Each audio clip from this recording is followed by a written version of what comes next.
అంటే ఇక్కడ మరి జగన్మోహన్ రెడ్డి గారు నిన్న యాత్ర చేశాడు. యాత్రను అసలు ఎలా చూస్తారు? ఆ యాత్రని మీరు ఎలా చూస్తారు ఓవరాల్‌గా? ప్రజలు ఏమన్నా చాలా ఇబ్బంది పడ్డారని చెప్తా ఉన్నారు. ఆయన ప్రజల సమస్యలను ఎత్తకుండా ఏ యాత్ర చేశాడు? అంబటి రాంబాబుకి ఏమైందని పరామర్శించడొచ్చాడు. దేనికొచ్చాడు? ఏమైంది అంబటి రాంబాబుకి? ఏమైంది? ధ్వంసం ఏం చేశారు? ఒక కారు 2 కార్లు ఏమో అద్దాలు పగిలినాయి. ఏమైంది అద్దాలు పగిలితే?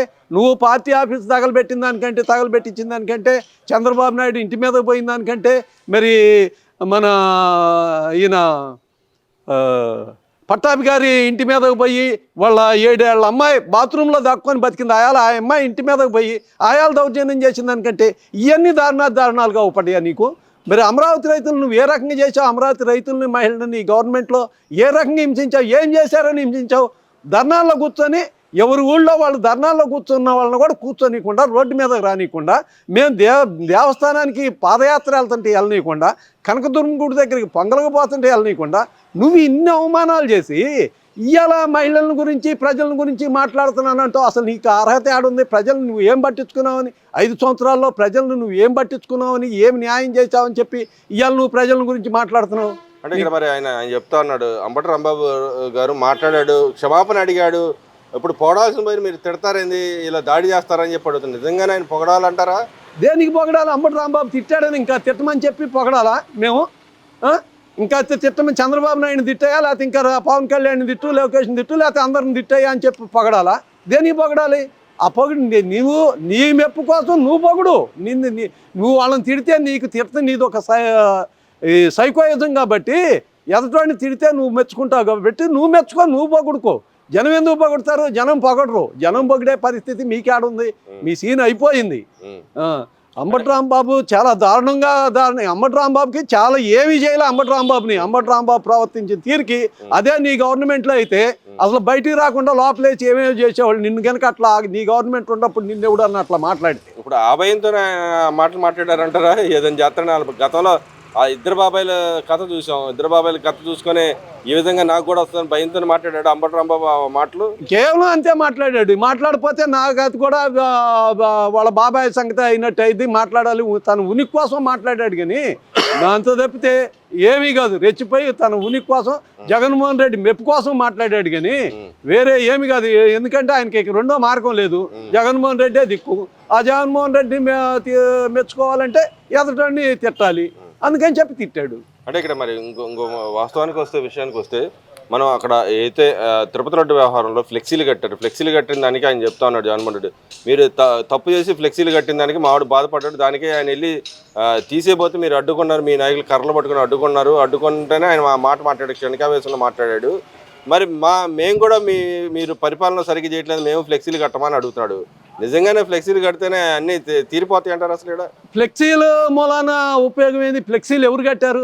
ఎవరో కట్టారు. నువ్వు చేసిన దారుణం ప్రజలకు తెలియాలని చెప్పి గవర్నమెంట్ తెలియాలని చేసింది. నువ్వు చేసింది కరెక్ట్ అయితే ప్రజలే ఫ్లెక్సీలు తప్పని చెప్పి ప్రజలే దాన్ని గవర్నమెంట్ని నిన్ను తిరస్కరించినట్టు తిరస్కరిస్తారు. దానికి నువ్వు మళ్ళీ యాంటీగా వచ్చి ఫ్లెక్సీలు కట్టుతాను, నేను అది చేస్తాను ఇది చేస్తానని నువ్వు నీ గవర్నమెంట్లో చేయనిచ్చావా? నన్ను రోడ్డు మీద రానిచ్చావా? మాట్లాడినిచ్చావా? ప్రజలను మాట్లాడినిచ్చావా? నాయకులను వదిలిపెట్టు, ప్రజలను ఎవరినన్నా మాట్లాడినిచ్చావా? ఏమన్నా అడగనిచ్చావా? నువ్వు ఇస్తాను వాగ్దానాలు ఏమన్నా చేయలేదని అడగనిచ్చావా? ఏమన్నా అడగనిచ్చావా? లేకుండా మరి ప్రజలనే నువ్వు ఆ రోజు ఇబ్బంది పెట్టావు. ఈరోజు నువ్వు శాంతి భద్రతలు భంగం కలిగేటట్టు అంబటి రాంబాబు ఆంబోతులాగా దేశం మీద రోడ్ల మీద పడి తిరుగుతాను, నా ఇష్టం వచ్చినట్టు ఫ్లెక్సీలు బిగుతాను, జనాన్ని బూతులు తిడతాను, ముఖ్యమంత్రిని బూతులు తిడతాను, నాయకులను బూతులు తిడతాను, అధికారులను బూతులు తిడతానంటే జనం చూస్తా ఊరుకుంటారా? ప్రజలు చూస్తా ఊరుకుంటారా? తిరగబడ్డారు కడుపు మండి.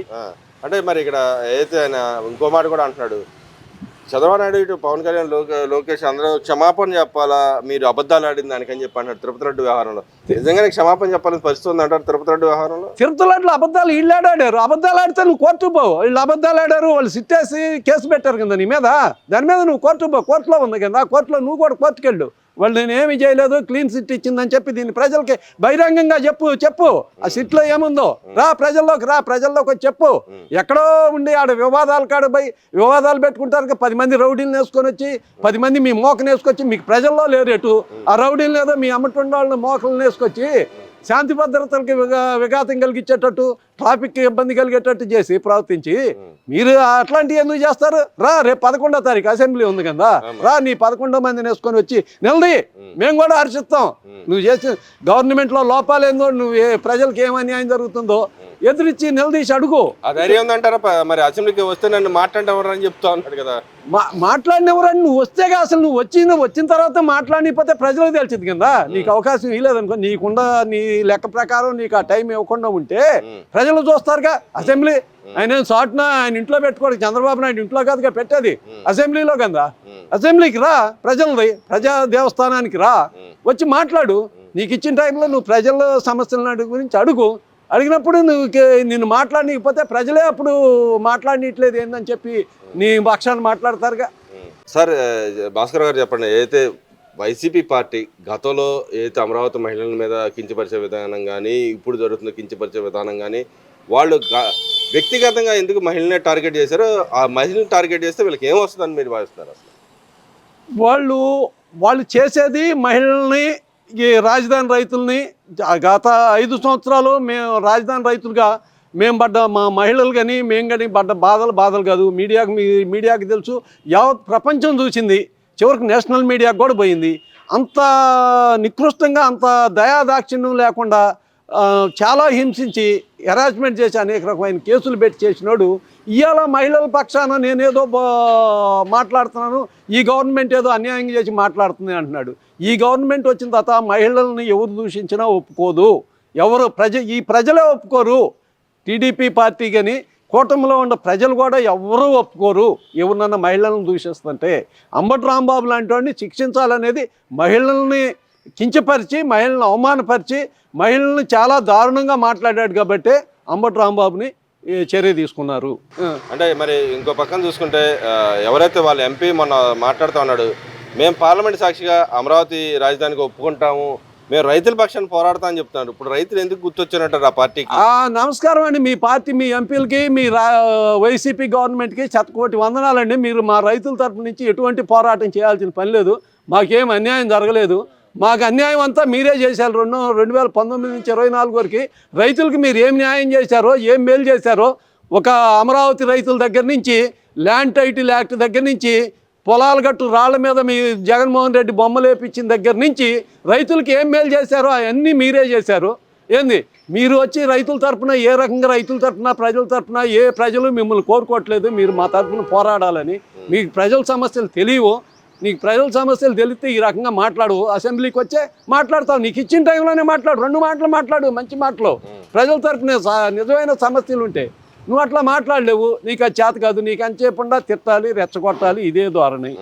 దీన్ని ఎవరు ప్రజలు సహించరు. మరి ఇంకో ఎంపీ గారు అలా తమ్ముడు మాట్లాడుతూ ఉన్నాడు, రాష్ట్రంలో మటన్ రేట్ కన్నా చికెన్ రేట్, నాటుకోడి చికెన్ రేట్ పెరిగిపోయిందని చెప్పి సాక్షి మాట్లాడారు. సమస్యల మీద మాట్లాడేవాడు అయితే మరి మీ రైతుల సమస్య ఎత్తచ్చుగా ఎందుకు మాట్లాడలేకపోయాడు? సొంత తమ్ముడే మాట్లాడలేకపోయాడు, ఎందుకు మాట్లాడలేకపోయాడు అంటారు. ఆయన అవినాష్ రెడ్డి గారికి సమస్యలు ఏమీ కనపడలా. ఏంది నాటుకోడి మాంసం ఆంధ్రప్రదేశ్లో మటన్ కంటే ఎక్కువ అమ్ముతుందంట నాటుకోడి. ఇది ప్రజల సమస్య, ప్రజలకి ఎవరికి అర్థం కాల. అసలు ప్రజలు ఎవరు దీని గురించి ఎవడు అడగల. మరి ఈ సమస్య గవర్నమెంట్ ఏం చేస్తుందో, ఎవరేం చేస్తుందో, దాన్ని ఇష్టమైన వాడు కొనుక్కుంటాడు, లేకపోతే లేదు. అది ఎవడు సమస్య కాదు. నాటుకోడి ఎవడో ఒకడు పెంచుతున్నాడు, ఎక్కడా లేవు. ఆ పెంచినాడు వాడు ఇష్టం వచ్చిన రేటు చెప్పుకుంటున్నాడు, వాడికి గిట్టుబాటు రేటు, వాడికి ఇష్టమైతే కొనుక్కుంటాడు, లేకపోతే లేదు. ఇది పార్లమెంట్లో పెడతాం. ఇది నాయన మీరెట్లా ఎంపీలు, మీరెట్లా నాయకులు రా పార్లమెంట్లో మాట్లాడే మాటలు అయ్యేనా? మీకు పార్లమెంట్లో ఏం మాట్లాడాల్సింది కూడా తెలియకపోతే ఇంకా మీరు రాజకీయాలు ఏం చేస్తారు? మీకు మీ పార్టీ పని అయిపోయింది. మీరు అంటే ఇక్కడ మరి ఆ ఎంపీ గారు కోళ్ళ ఫామ్, నాటుకోళ్ళ ఫామ్ పెట్టాను, అందరికి దాన ధర్మాలు చేయమని అడుగుతారా? అసలు నాటుకోళ్ళు ప్రజలు ఎవరు అడిగారయ్యా? నీకెందుకు సమస్య? నాటుకోళ్ళ ఫారం ఆయన ఏం పెడతాడు, ఆయన ఏం చేస్తాడు? చేయి పెంచి ఇయ్యి, మరి అట్లా నువ్వు ఫ్రీగా ఇయ్యి. మీ వైసీపీ వాళ్ళు నాటుకోళ్ళు పెట్టి మరి బ్రాయిలర్ కంటే చౌకగా ఇచ్చేసేయండి, లేకపోతే మటన్ కంటే చౌకగా ఇవ్వండి. మరి అదన్నా ప్రజలు సేవ చేయండి. అది గవర్నమెంట్తో పని ఉంది, అది మీరు చేయొచ్చుగా. మీ సొంత వ్యాపారం పెట్టుకొని చేయండి. ఓవరాల్గా అంబటి కానీ మిగతా వాళ్ళ ఎపిసోడ్లో కుల రాజకీయాన్ని తీసుకొస్తాను, దాన్ని ఎలా చూడొచ్చు అంటారు? దాన్ని నిజంగానే కుల రాజకీయం తీసుకురావాల్సిన అవసరం ఉందంటారు? ఇక్కడ లేదు. అసలు కులాలు అనేవి వచ్చిందే వాళ్ళ నాయన దగ్గర నుంచి మా రాజశేఖర రెడ్డి గారు మొదలు పెట్టారు. తర్వాత దాన్ని విశృంఖలాలుగా జగన్మోహన్ రెడ్డి వాడుకుంటున్నాడు, రాజశేఖర రెడ్డి ఫార్ములాని వాడుకుంటున్నాడు. అంత తప్పితే అంతకుముందు కులాలు వాళ్ళ పెళ్ళిళ్ళప్పుడు వాళ్ళ కార్యక్రమాలప్పుడు ఎవరికైనా గుర్తొస్తే ఏదన్నా లేదు, అది గ్రామాల్లో రూరల్ ఏరియాలో. అదే పట్టణాల్లో అయితే అసలు కులాలు అనేది ఎవడు మర్చిపోయాడు. మన పక్కింటినాడు ఎవడు కులం ఉంటున్నాడు, ఎవరు ఉంటున్నారో మనతోటి ఉద్యోగం చేసేవాళ్ళు ఏ కులమో కులం సంగతి అసలు ఎవడు ప్రస్తావన లేదు. నువ్వు వచ్చి ఈ జగన్మోహన్ రెడ్డి వచ్చి కులాలని అడ్డం పెట్టుకొని, గుణం లేనివాడు కులాలను పెట్టుకొని అడ్డం పడతాడు. కులాలను అడ్డం పెట్టుకొని పాపం గడుపుకుంటాడు. వాడికి గుణం లేదు, వాళ్ళకి గుణం లేకనే ఈ కులాలను పెట్టుకుంటున్నారు. ఇంకా ఏది 20వ శతాబ్దం కూడా దాటి వెళ్ళిపోతుంటే ఇంకా కులాలు ఏంది వీళ్ళ బొంద. ఇంకా కులాలను ఎవడు కావాలి కులాలు?